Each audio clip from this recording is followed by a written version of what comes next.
Let's say you wanted the power not simply to control people's behavior, but to control how they think, not just their bodies, but their minds, as a god would. In that case, you need to take charge of the society's taboos. A taboo is something that by popular consensus is not allowed. A taboo may not be illegal, but it doesn't need to be.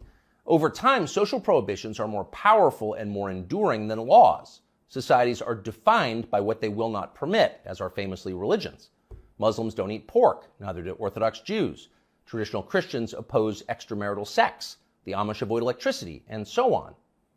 American society isn't overtly religious, but it's governed by taboos, and it always has been. What's interesting is how fast our taboos are changing. This is not happening organically. What we're allowed to dislike is being dictated to us from above, sometimes by force. Until fairly recently, for example, it was taboo in this country to attack people on the basis of their race. That was the main lesson of the Second World War, we were told, again and again. The one thing we learned from the Nazis is that it's dangerous to reduce human beings to their genetic code. There is no master race. That made sense, but apparently we no longer believe it. Punishing people based on their skin color is not only permitted in modern America, it is mandatory throughout business and government and higher education, as long as the victims are white. At one time, that would have been unimaginable. So with the current behavior of our politicians. As recently as the 1992 presidential campaign, adultery was considered disqualifying for anyone seeking higher office. Bill Clinton was very nearly derailed in the New Hampshire primary by his affair with Jennifer Flowers. Clinton went to elaborate lengths to lie about the relationship because he had no choice. But he was the last presidential candidate who had to meet this standard. By 2008, it was obvious to anybody who was paying attention that Barack Obama had a strange and highly creepy personal life. Yet nobody ever asked him about it. By that point, a leader's behavior within his own marriage, the core relationship of his life, had been declared irrelevant. It was Barack Obama's business, not yours. One by one, with increasing speed, our old taboos have been struck down. Those that remain have lost their moral force. Stealing, flaunting your wealth, striking women, smoking marijuana on the street, shameless public hypocrisy, taking other people's money for not working. All of these things used to be considered unacceptable in America, not anymore.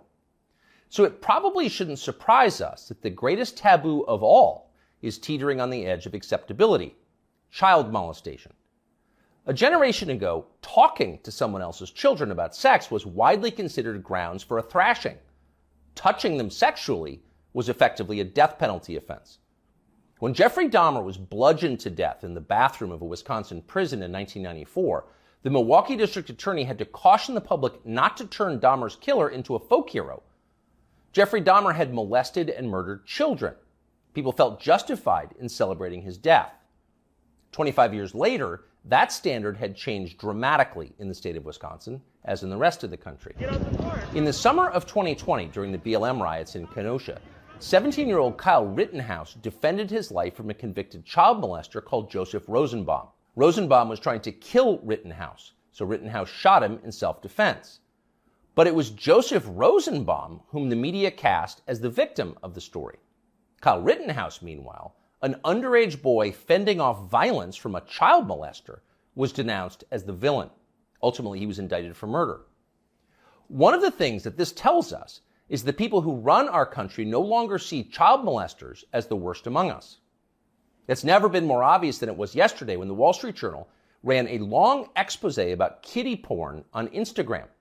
Instagram, the journal found, quote, helps connect and promote a vast network of accounts openly devoted to the commission and purchase of underage sex content. Instagram connects pedophiles and connects them to content sellers of child pornography.